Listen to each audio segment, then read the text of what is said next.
Love you.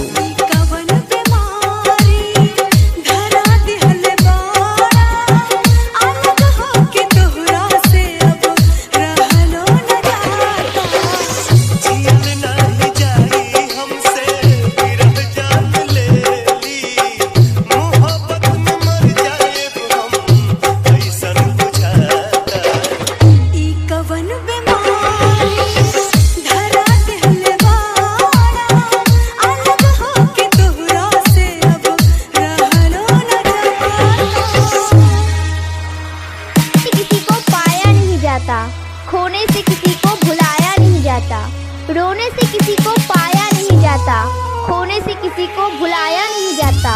वक्त मिलता है सबको जिंदगी बदलने के लिए, वक्त मिलता है सबको जिंदगी बदलने के लिए, पर जिंदगी नहीं मिलती वक्त बदलने के लिए।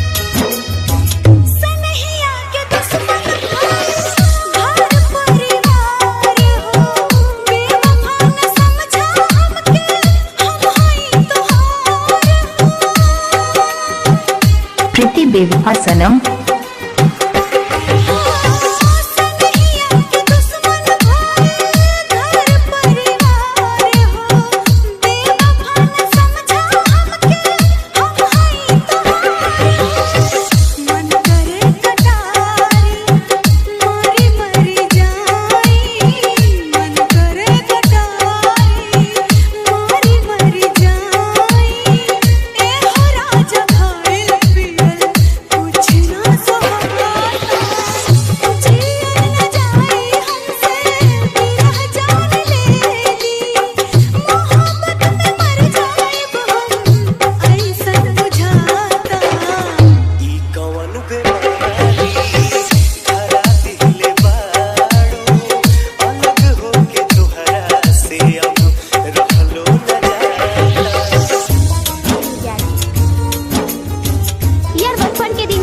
थे जब हम रोते थे ना, तो दो लोग आते थे मनाने के लिए और फिर वो भी चीज दिला देते थे जिसके लिए हम रोते थे।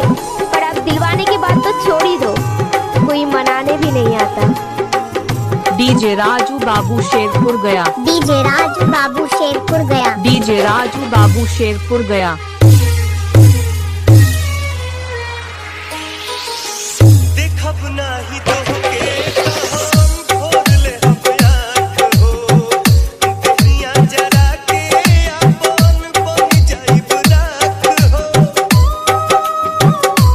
सोनी लव यू।